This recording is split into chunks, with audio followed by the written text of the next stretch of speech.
वृंदावन बिहारी लाल की, यमुना रानी की, श्री गौरी गोपाल भगवान की जय जय श्री राम। बहुत ध्यान से सुनिएगा, सभी लोग ध्यान दीजिएगा। जो मंत्र हमने आपके कानों में अभी दिया वह मंत्र 8 अक्षर का मंत्र है। उस मंत्र को हमेशा गुप्त रखना। ये मंत्र केवल आप ही करेंगे और आप ही सुनेंगे, इसलिए दास ने आपके कान में ये मंत्र दिया है।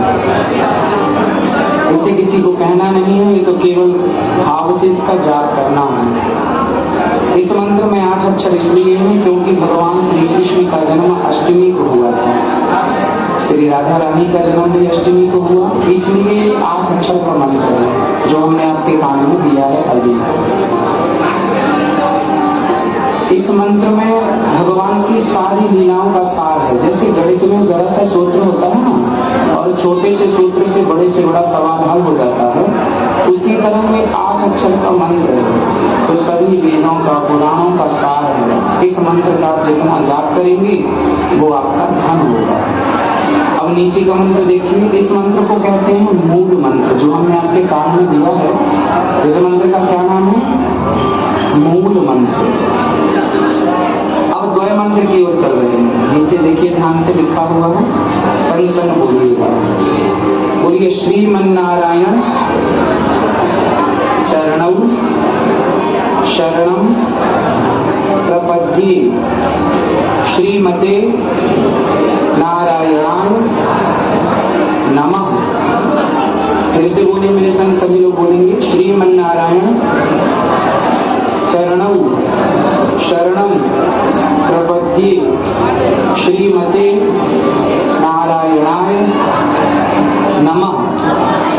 नारायणाय, केवल नारायणाय, आप नारायणाय को नारायणाय बोल रहे हैं कुछ लोग, नारायणाय नहीं, नारायणाय, नारायणाय, नारायणाय।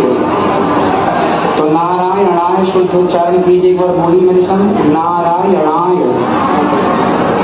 नारायणाय नमः। ये जो मंत्र है, श्रीमन्नारायण चरणं शरणं प्रपद्ये श्रीमते नारायणाय नमः, यह मंत्र एक माला जपना है आप सबको। और जो मंत्र हमने कान में दिया है मूल मंत्र, वह आपको 11 माला जपना है। तुलसी की माला से ही जाप करेंगे आप सब लोग। तुलसी की माला गले में धारण करेंगे और तुलसी की माला से ही मंत्र जाप करेंगे। मूल मंत्र जो कान में दिया गया है वह 11 माला, और यह द्वय मंत्र श्रीमन्नारायण चरणं शरणं प्रपद्ये श्रीमते नारायणाय नमः, यह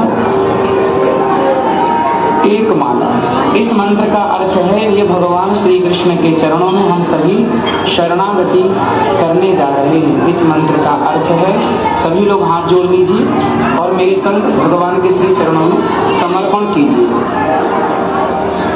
बोलिए, हे श्रीमन्नारायण, हम आपके चरणों की शरण ग्रहण करते हैं। हे नाथ, हमें स्वीकार कीजिए।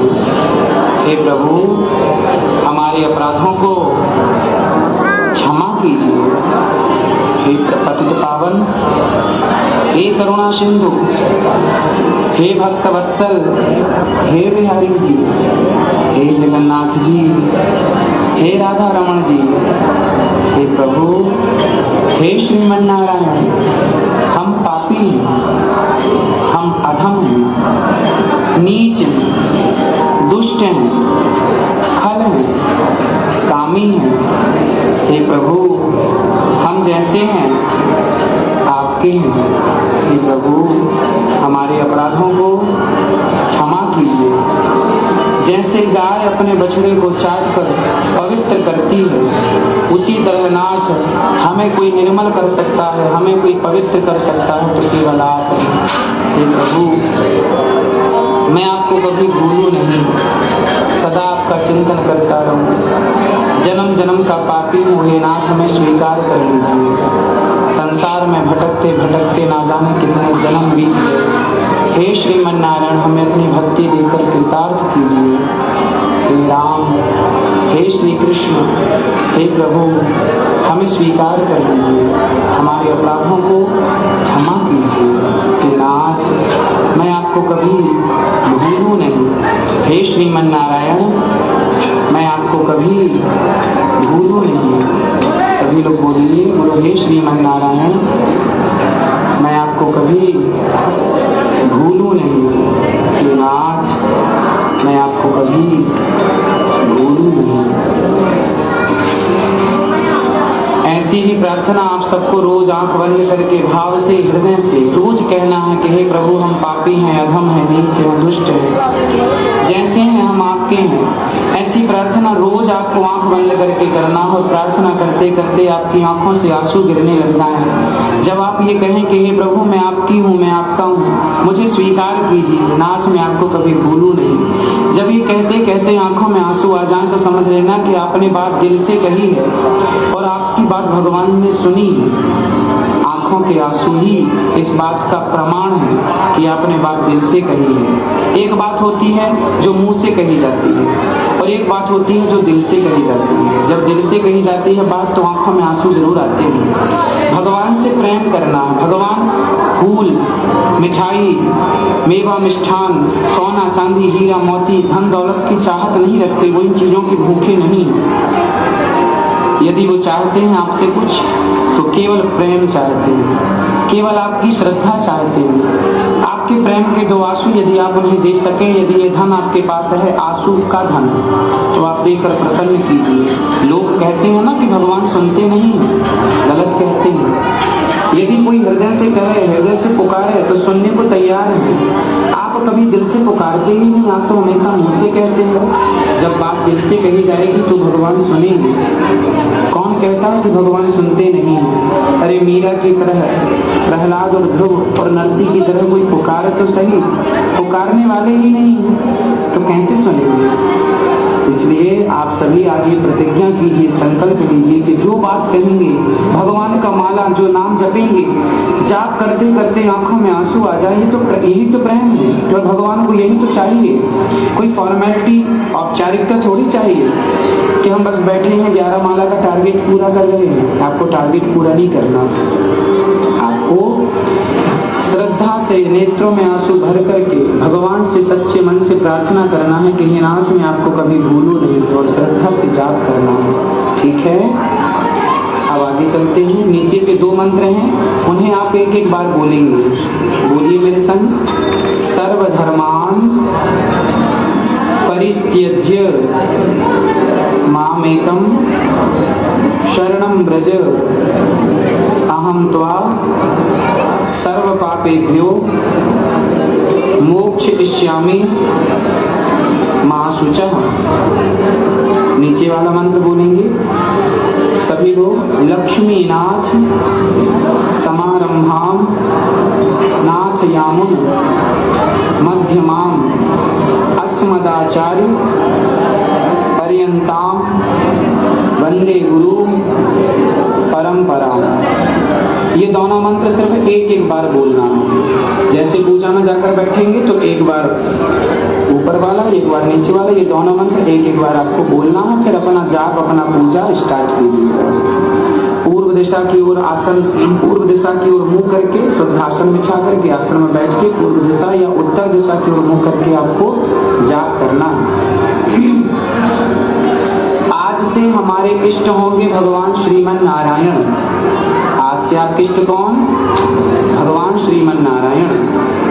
यह श्रीमन नारायण ही राम है। चाहे आप राम कहें, चाहे आप कृष्ण कहें, चाहे श्रीमन नारायण कहें, सबका मतलब एक ही। इनमें कभी भेद नहीं रखना चाहिए।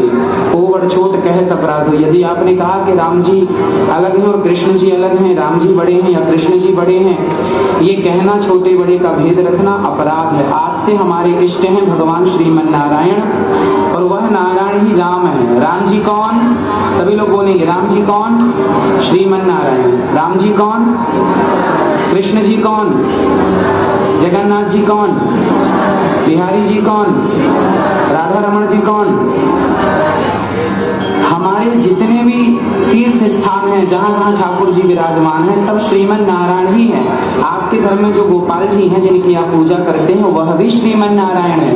भगवान एक ही होते हैं पर नाम रूप अलग अलग होते हैं। जैसे आभूषण बहुत सारे होते हैं पर सोना तो एक ही है, उसी तरह भगवान के नाम, कोई राम, कोई कृष्ण, कोई ब्रह्मा कहे, कोई विष्णु कहे, कोई शिव, ब्रह्मा विष्णु शिव भी श्रीमन नारायण ही है, इनमें कोई भेद नहीं है। नाम बहुत सारे हैं, भगवान श्रीमन नारायण के नाम है अनेक रूप रूपाय विष्णवे प्रभु विष्णवे, भगवान के बहुत सारे नाम है। जैसे गोविंद, गोपाल, मनमोहन, मदन मुरारी, ये सब भगवान जी के नाम हैं। तो कोई भी नाम आपको अच्छा लगे वो धारण कर लेना चाहिए।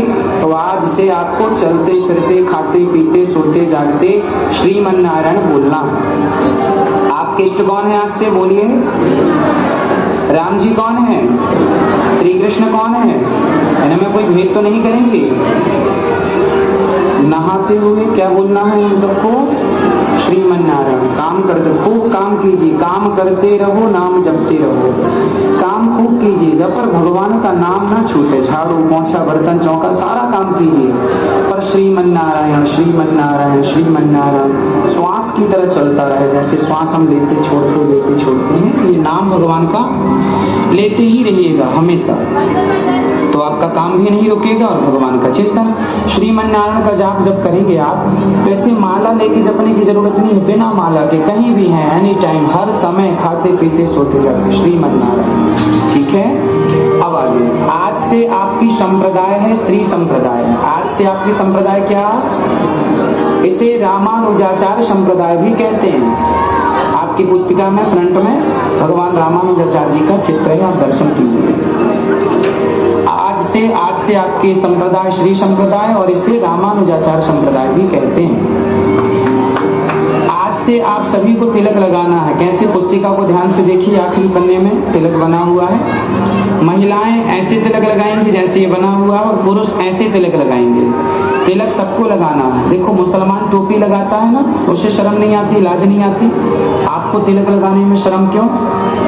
जब आपको तिलक लगाने में शर्म आएगी तो देखो झूठ बोलने में लोगों को शर्म नहीं आती, छल करने में, कपट करने में, निंदा करने में शर्म नहीं आती। तिलक लगाने में शर्म क्यों? तिलक इसलिए लगाते हैं कि ये भगवान श्रीमन नारायण के चरण हैं और बीच में लाल माता लक्ष्मी जी और नीचे ये चरणों को रखने की आसन है। तिलक सबको लगाना चाहिए। अब बताइए, हमारे सनातन धर्म का सबसे बड़ा दुश्मन कौन है? हम स्वयं ही हैं। क्यों? हम अपने धर्म का पालन ही नहीं करते, ना तिलक लगाते हैं, ना गीता पढ़ते हैं, ना रामायण पढ़ते हैं। गुड मॉर्निंग गुड आफ्टरनून बोलना तो हमने स्टार्ट कर दिया, पर जय श्रीमन नारायण जय श्री कृष्ण बोलना छोड़ दिया। इसलिए हमारे धर्म का ह्रास करने वाले हम ही हैं, क्योंकि हम पालन ही नहीं करते। तिलक कैसे लगाएं महाराज? शर्म आती है। झूठ बोलने में, मांस खाने में, शराब पीने में शर्म नहीं आती, पर तिलक लगाने में शर्म आती है। देखिए कितना बड़ा दुर्भाग्य। इसलिए आज संकल्प कीजिए, जमाना हंसे तो हंसे, बोले तो बोले, हम अपने धर्म का पालन करेंगे। हमें अपना धर्म नहीं छोड़ना। हफ्ते में एक दिन धोती कुर्ता पहनना चाहिए, है ना? हम सभी धोती कुर्ता पहने। जो पैंट शर्ट आपने पहन रखा है ये हमारे भारतीय पहनावा नहीं है। हफ्ते में एक दिन धोती कुर्ता हमें पहनना ही चाहिए, माथे पर तिलक लगाना चाहिए, इस भाव से कि ये भगवान श्रीमन नारायण के चरण हैं। ठीक है, अब एकादशी, रामनवमी और कृष्ण जन्माष्टमी। फिर से बोलिए, एकादशी, रामनवमी, कृष्ण जन्माष्टमी, यह तीनों व्रत आपको करने हैं। एकादशी महीने की दोनों करनी है। व्रत में आप फलाहार कर सकते हैं, फल फूल खा सकते हैं, सेंधा नमक खा सकते हैं, और यदि कोई बीमार है तो दवाई गोली भी खा सकता है। आप दवाई गोली भी अपना खाते पीते रहिए। बच्चे हैं और बूढ़े हैं, यदि उनसे ना सधे इस व्रत को ना कर पाए तो कोई बात नहीं, वो ना करें, पर जो कर सकते हैं उन्हें एकादशी तो करना ही चाहिए। सर्वश्रेष्ठ व्रत एकादशी है। रामनवमी और कृष्ण जन्माष्टमी भी करना है आप सबको। लघु शंका जाएंगे तो 4 कुल्ला करेंगे, पर हाथ पांव धुलेंगे।